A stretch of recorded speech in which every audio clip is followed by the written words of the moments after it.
Le doresc curaj să facă lucrul ăsta și să vină să participe la Technovation, care este un program minunat pentru tinerele adolescente și pentru copii să poată să folosească tehnologia și inovația în slujba noastră, a omenirii. Hei, hei! Bun venit la un nou podcast alături de fetele de la Technovation Girls. Astăzi le avem invitate pe fetele din echipa Mia AI for Education.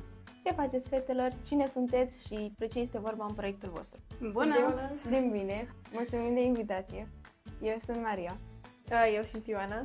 Și eu sunt Raisa și vă vom prezenta puțin despre proiectul nostru, care constă într-o platformă educațională cu tutori online, mentori online integrați cu OpenAI. Pe platforma OpenAI, da. Da, în care elevii de liceu, în principal, pot să aibă discuții semnificative cu acești mentori despre școală. Materiile din curicula școlară.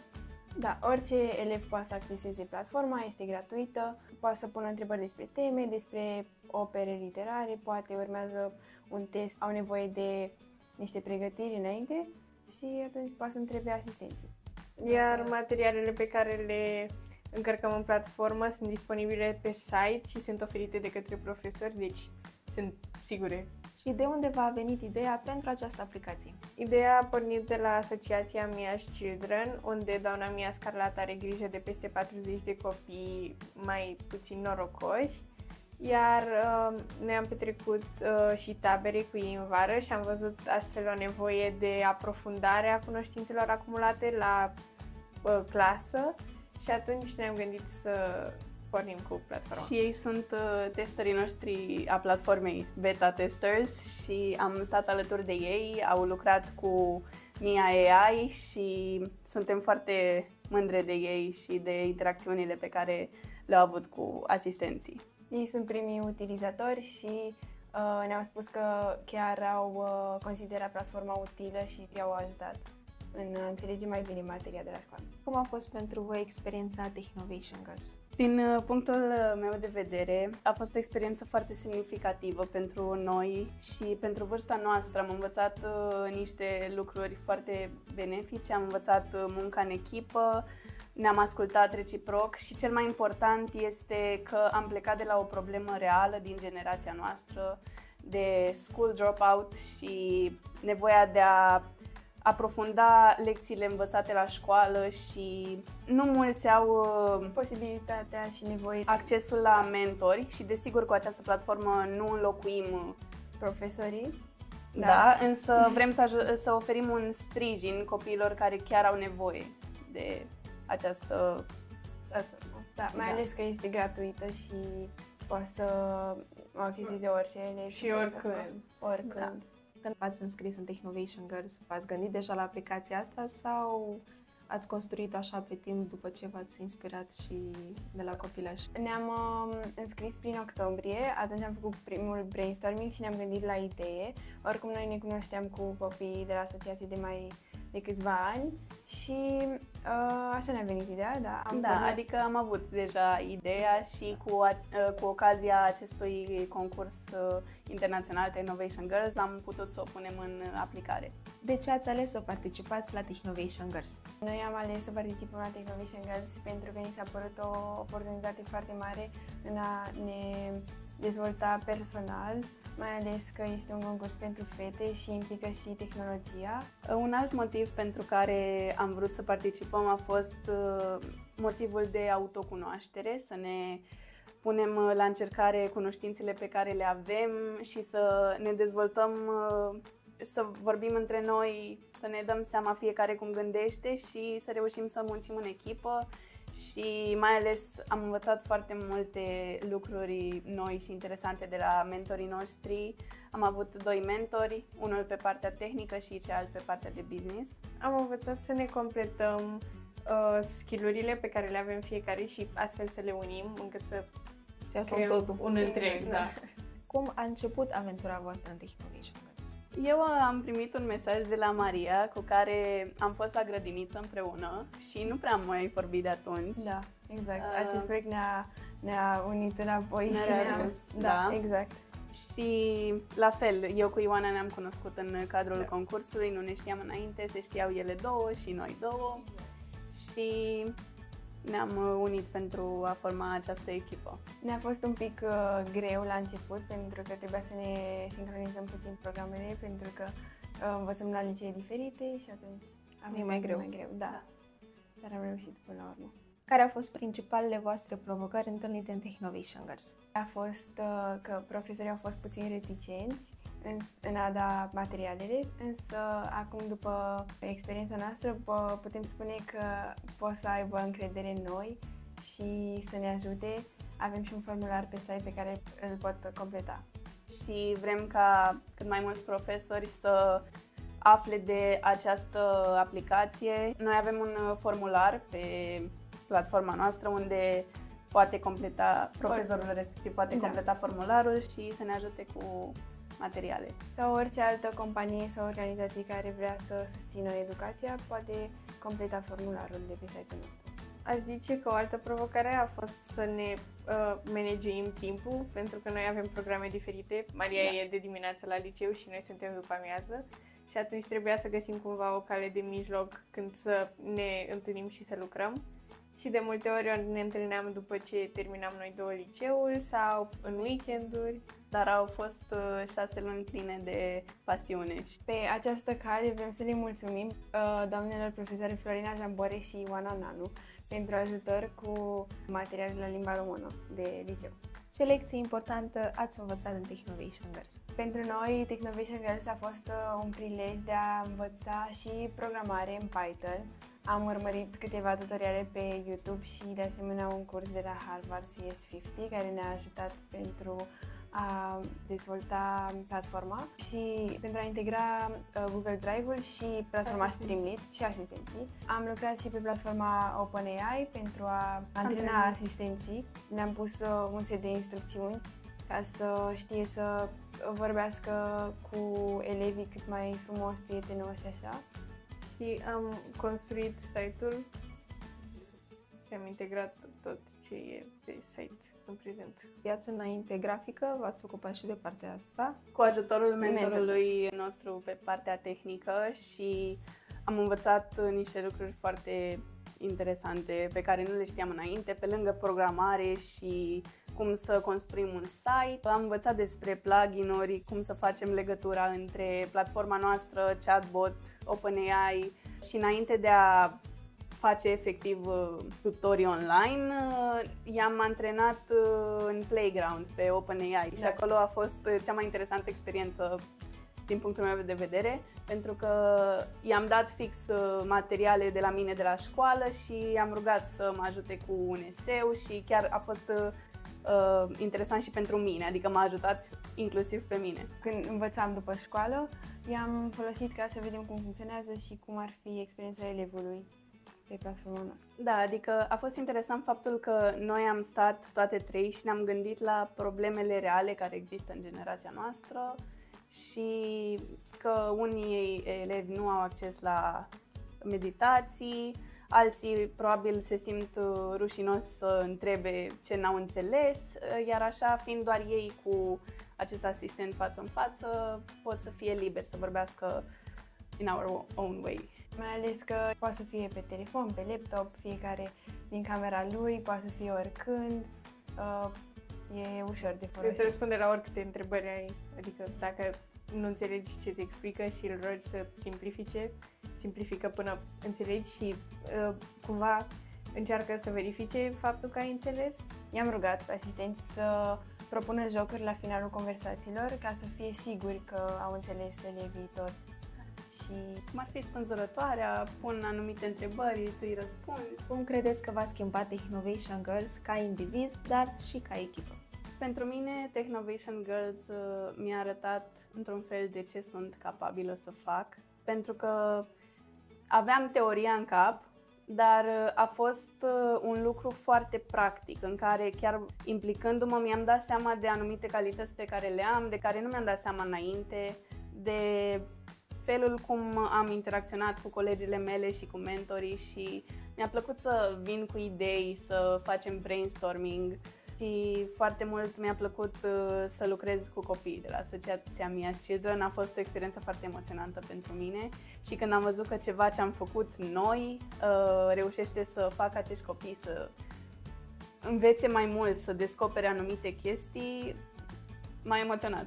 A fost o împlinire. Da. Pentru mine, odată cu competiția, a venit și prima mea experiență pe scenă, în fața unui public. În mod normal sunt un pic rușinoasă în fața publicului sau în fața camerei, însă cu această competiție am putut să îmi înfrâng această frică și reticență. Cred că pe mine m-a dezvoltat cel mai mult în sensul că am învățat să lucrez în echipă și mi-a adus un set de skill-uri noi pe care nu le aveam înainte, pentru că eu n-am avut cumva tangențe cu partea de tehnic până acum și atunci am învățat ce e în spatele unui site, ce e în spatele platformelor și cum funcționează în sine. Și ca echipă, noi ne-am unit foarte mult în cadrul acestui proiect, am descoperit multe chestii una despre alta. După cum am aflat, erați prietene și înainte de Technovation Girls, dar după această experiență vi s-a schimbat perspectiva legată de prietenie?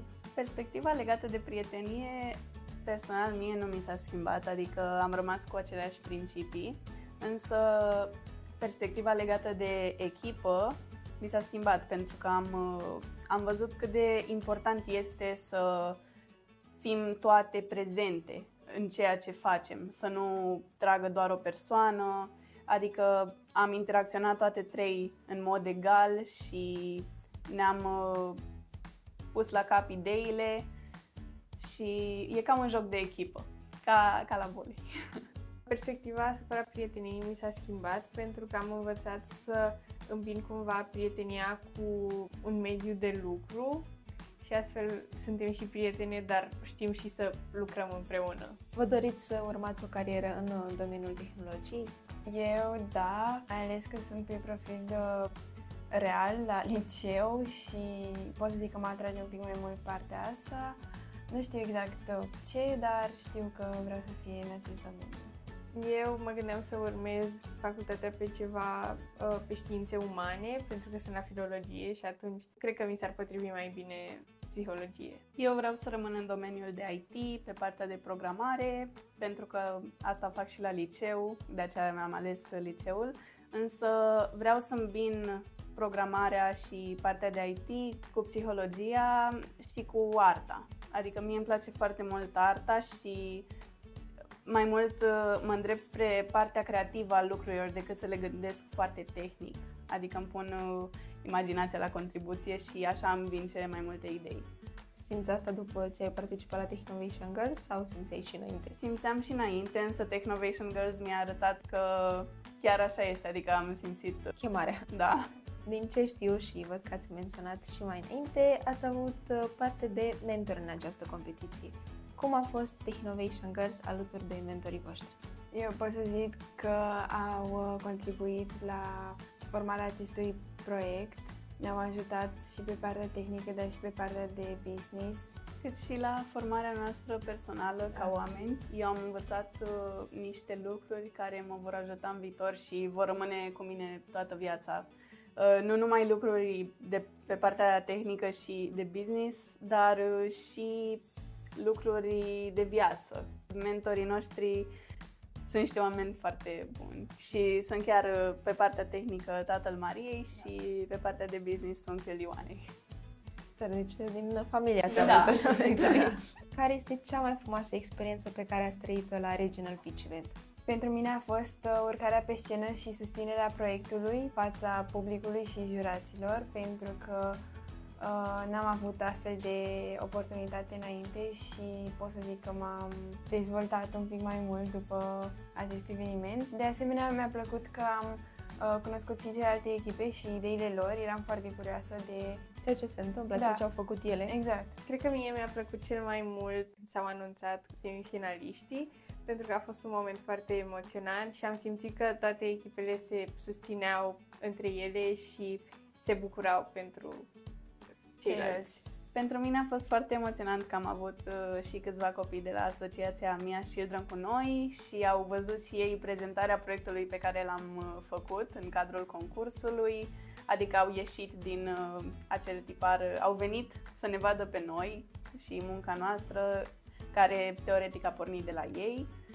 Și da, prezentarea pitch-ului a fost foarte interesantă pentru că aveam juriul acolo și ne-a plăcut foarte mult să susținem acest proiect, mai ales că ne-a dezvoltat și pe noi, ne-a arătat cum să reacționăm în situații mai stresante, așa. Da. Care este contribuția fiecăruia pentru aplicația voastră?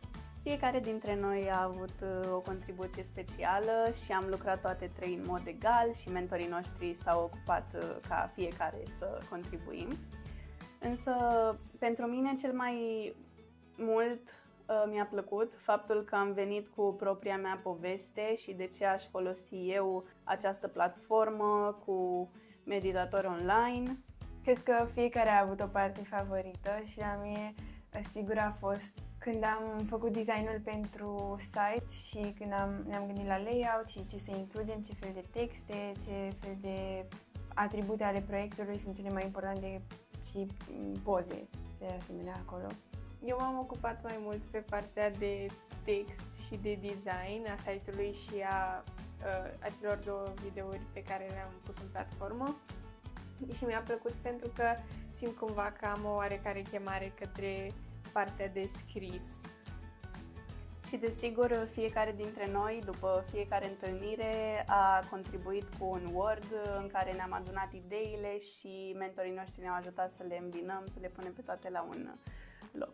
Cum credeți că proiectul vostru poate influența comunitatea? Păi, cum am mai spus, proiectul nostru aduce accesul gratuit la materiale didactice de calitate și verificate de profesori pentru toți elevii care vor să aprofundeze materia sau să se pregătească pentru un test. Și cred că fiecare dintre elevii care folosesc această platformă sunt ajutați pe partea de confidence, că au curaj să întrebe, să poarte o conversație cu acești asistenți și mai târziu aceste conversații îi ajută și în viața de zi cu zi. Deci cred că comunitatea va fi influențată în bine cu ajutorul Mia.ai. Ce planuri de viitor aveți pentru aplicația voastră? Suntem deschiși la parteneriate, atât cu profesori cât și parteneriate comerciale. Chiar astăzi am avut un meeting cu o companie tot pe partea de educație și un posibil parteneriat cu acea companie. Și, desigur, pentru anul viitor, de anul academic, ne dorim să ajungem la 400 de elevi care folosesc această platformă.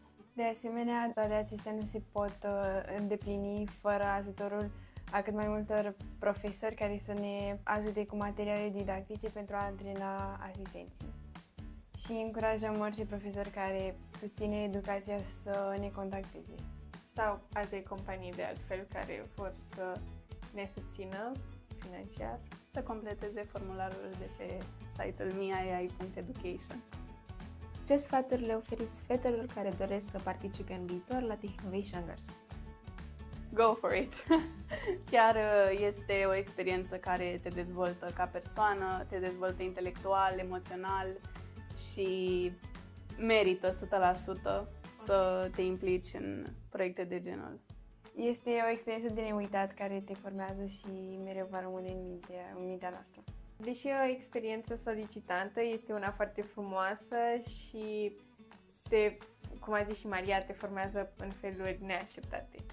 Cum pot ascultătorii să sprijine sau să afle mai multe despre aplicația voastră? Pot afla mai multe pe site-ul nostru, miai.education, unde avem diverse videouri și cu noi, cu aparițiile noastre la televizor, cu copiii de la Mia's Children, pitch video și technical video în care am explicat cum am făcut această platformă, pitch video în care am pus experiența noastră, ideea și despre ce este problem solution fit, da? Și desigur, cum a spus și Ioana, ne-am apărut la I Like IT, cât și la TVR, la jurnalul matinal și sunt acolo aceste două înregistrări. În viitor, pe platformele noastre de socializare se vor găsi diverse actualizări și informații noi despre proiect, precum și diferiți sponsori pe care îi vom avea sau diferite colaborări, măriri de comunitate. Da, plănuim și să ne facem un cont de TikTok pe care vom posta, cât și poate pe Instagram. Fetelor, eu vă mulțumesc pentru acest podcast. Vă doresc mult succes în viitor și să dezvoltați aplicația așa cum vă doriți voi, pentru că este o aplicație care, sincer, cred că va ajuta în viitor comunitatea și mai ales elevii. Mulțumim Mulțumim pentru invitație! Foarte mult!